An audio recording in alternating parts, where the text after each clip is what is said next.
What's up, Justin? Good to see you again. Came in here about a year ago, and it was kind of that unknown thing about who do you have in your room. Just how good and comfortable do you feel with the returning guys that are back in your receiver room? Yeah, obviously got some guys that have played a lot. Got some guys that kind of had to learn by fire last year. Got thrown into the fire. Obviously, there's I think to me we're not where we need to be. We're a lot better than we were at this point last year. I think everybody, for one, has bought into the culture that Coach Beamer has built here, and then obviously bought into the culture in our wide receiver room. Talk about playing with really good effort. We want people to turn the tape on and understand and be really impressed with how hard we play without the football. Obviously, we have to get open versus man coverage and have to catch the ball, but as far as blocking down the field, I think of several instances in the bowl game with E.J. Jenkins and Josh Vann and Xavier Legette of blocking down the field in the bowl game. So that's something that we try to do a really good job with. This is playing as hard as we can without the football. We've added some pieces since then with Juice Wells being here. I think he's brought a lot of competition to our room. I have another young man that'll be here in August, or be here in the beginning of the summer with Landon Sampson that we signed out of Texas. So really looking forward to having him here. Just with anything else, man, competition makes everybody better. So that's what we try to do every day in our room is compete and understand that nobody has a job locked up and, just keep making each other better. Hey, Justin, I know the other day Shane was mentioning how DK is starting in the wide receivers room for spring. I mean, what does he need to do to be able to take that next step in your eyes to be able to get things going the way that he wants to now that he's in that wide receiver room, feel more comfortable having a couple more years under his belt?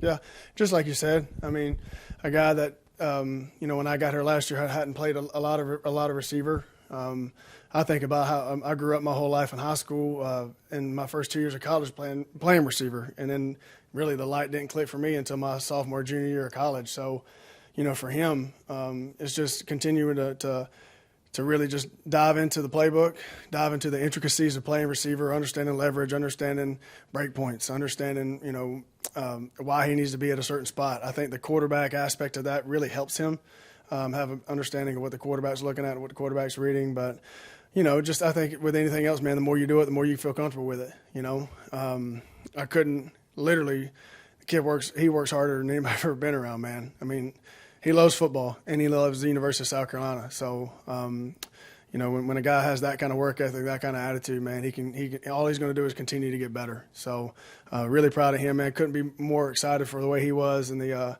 bowl game. There's nobody in the world that deserved that more than DK. So, I made sure that he came over and got in the receiver picture as soon as the bowl game was over, though, so he didn't forget. Justin, you mentioned not being where you want to be from receiver room. What do you want to see more from your group as you go through spring and then get into summer? Yeah, winning one-on-ones, man. That is the major emphasis for our group this spring. In this league, I'd love to say you get quarters coverage and cover three, but it's press coverage. And we got to do a great job of winning our one-on-ones, man. We got to be in a quarterback-friendly position, in a quarterback-friendly time.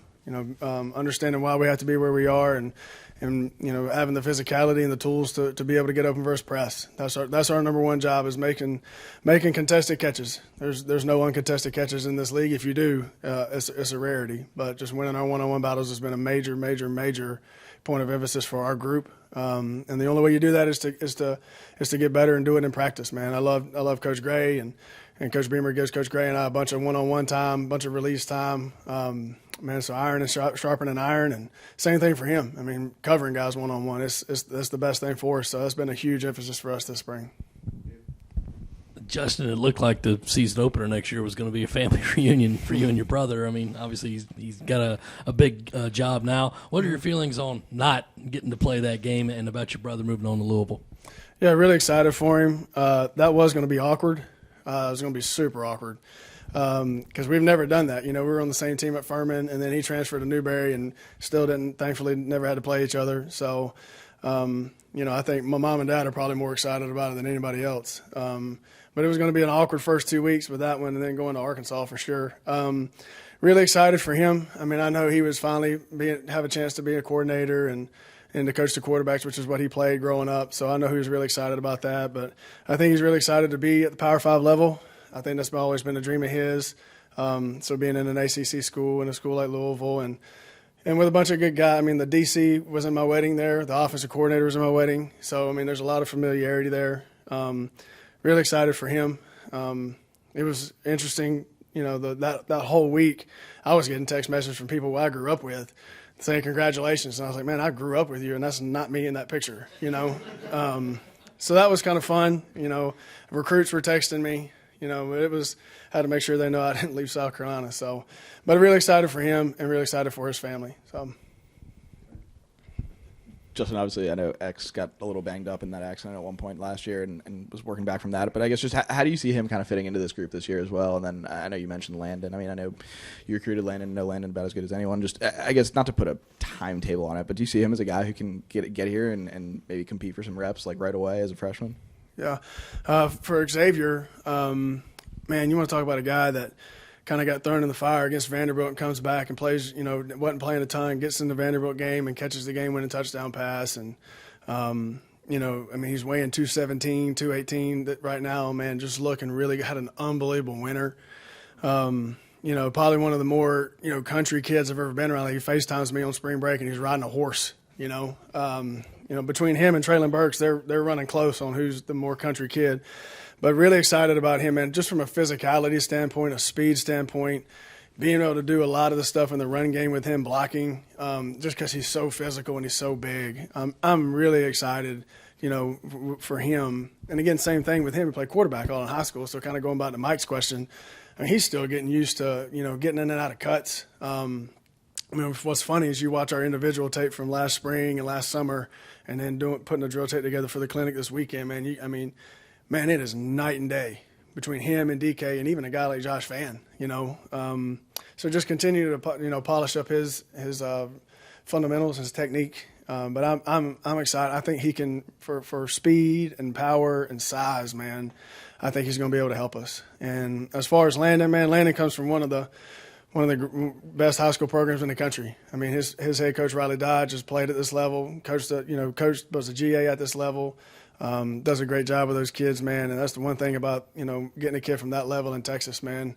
I'm not saying it's the SEC, obviously, but he's played a lot of really good football. He's very smart, and he works really hard. So obviously he's going to have to earn everything he gets when he gets here, man. But if I didn't think he could do it, I wouldn't have recruited him. Justin, I know it's limited the amount of practice time that we were able to see from a media standpoint, but I know the first couple of days, maybe some of the passes from Spencer, might be a little behind trying to just get that timing down with the receivers. So, between being a coach and then just going back to your playing days, outside of just the extra reps after practice and just being able to get on the same page, is there anything more that wide receivers and quarterbacks can do when they're just trying to be able to develop that rapport, that chemistry, and just that timing that comes with being able to understand when that pass is going to get there? Yeah, I think, obviously there's a lot that goes into it on the field. I think being together off the field, spending time together off the field and kind of understanding what makes each other tick. Coach Sad is awesome with me. We give up a little bit more of individual time so we can throw routes together. So our guys kind of get that more comfortable feeling with each other. But that's what it is, man. It's just reps after reps after reps, because everybody's going to run a 6-step speed out different, And so, obviously, the arm talent that Spencer has, man, it's fun to watch. And my guys are so excited too, man. They love it. So just repetitions, whether it be individual time, whether it be 7-on-7, any of the team pass stuff. You can throw all you want to routes on there, and then you get into live bullets. Man, there's bullets flying. There's guys blitzing. There's guys pressing. It takes a lot of repetitions, man. But I'm really impressed with how we've done so far. Obviously, there's a long way to go, but just as many reps as possible. Saying after practice, it's awesome to see them spending time together after practice, talking through this. Hey, what did you see here? What did you see there? Like the constant communication when they come off the field is what's been really impressive as well.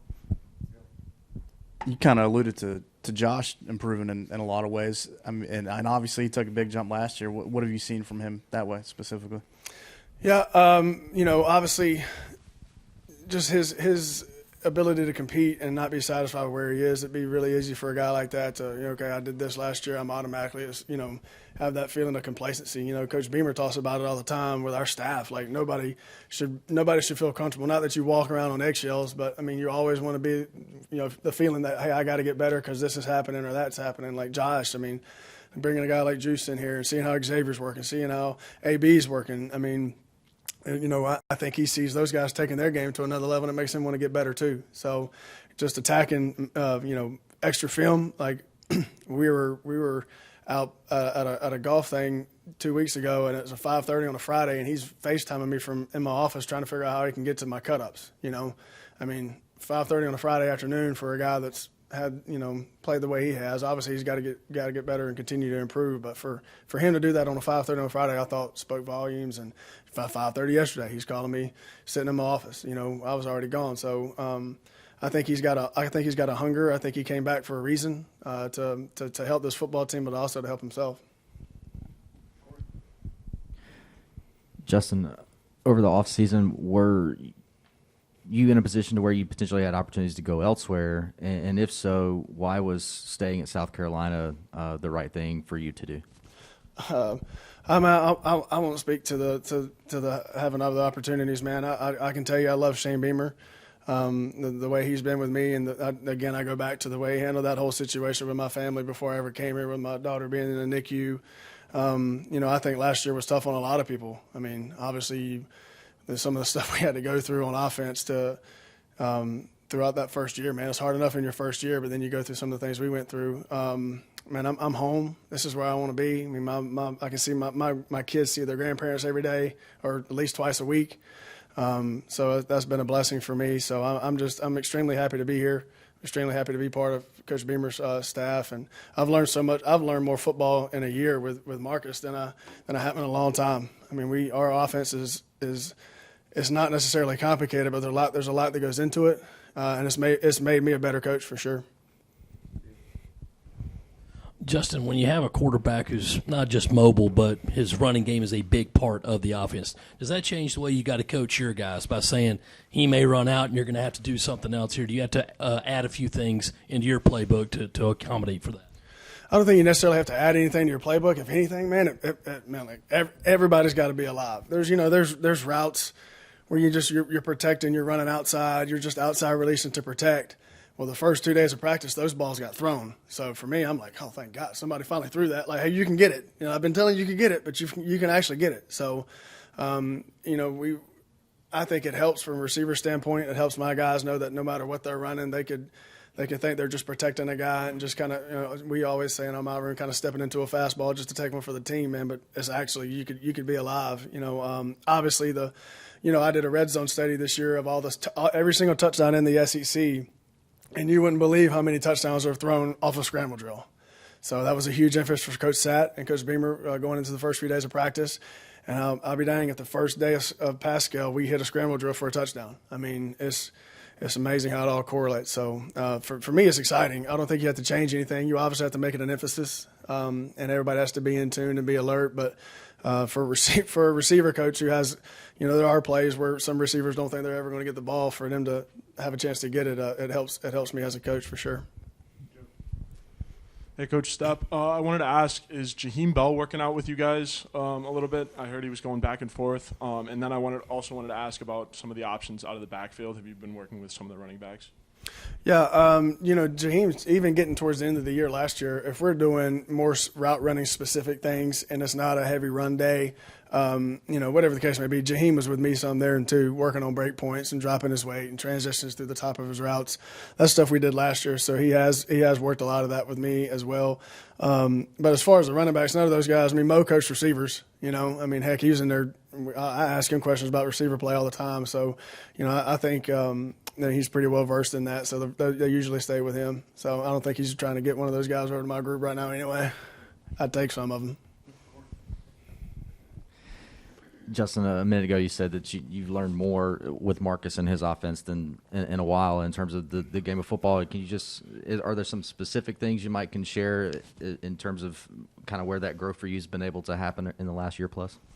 Yeah, some of the other offenses I've been in are more one word, no huddle, fast-paced things, and you don't.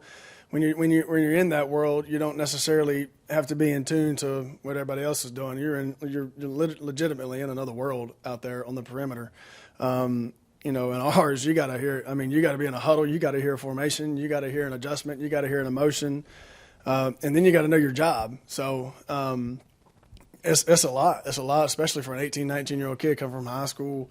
It's a lot for those kids. It was a lot for me. I mean, I'm 38 years old. Been doing it. This will be my 15th year, and for me, I mean, I was in there in the receiver room drawing. I mean, I was having to draw stuff all day. And Coach Satt's done a great job of developing us as coaches. Like, he puts us up and he says, "All right, Stepp, you got this play. Let's install it to the staff." And so, as for me, I'm like, oh my gosh, I'm still learning this. It's not the most comfortable thing in the world, but it's just like we ask the kids, they got to be uncomfortable, or not. You're not growing. So it's been great, man. He's done a great job of developing some of our younger coaches and myself as well. And like I said, I mean, it's just a completely different system than anything I've been in. I was in a one-word offense for 3 years at SMU, 3 years at Arkansas, and to be here and to be in this system, I can watch an NFL game. The cool thing about it is you can watch an NFL game and you're like, oh, I know what that is. So that's pretty cool. It's awesome. Talked about Landon, but just Khalik, I think is how you say his name. Just what do you see from him in the recruitment process, and how excited are you about what he can bring to the table? You want to talk about just a freak athlete. I don't know if any of y'all watched some of his basketball stuff. I mean, that kid, I don't even think he knows how good he can be in his frame. He plays basketball. He goes to the football, goes to basketball, goes to track, goes to baseball. The man hasn't even had an off season of true lifting. Not even to say, like, he hasn't even eaten like we eat here. So there's no telling the growth that kid can have in his first 6 months here. But just somebody that, I can help you run routes. I can help you with catching the football, the jumping and all that stuff, and just the natural ball skills and the athletic ability that kid has. Man, it's hard for, I can't, it's hard for me to do all that. So obviously he's gifted. Really, really gifted. So I'm excited to get him here. Really, really excited to get him here and see, all the things that he can do. From an athletic standpoint, man, it's the sky's the limit for him. Thanks, guys.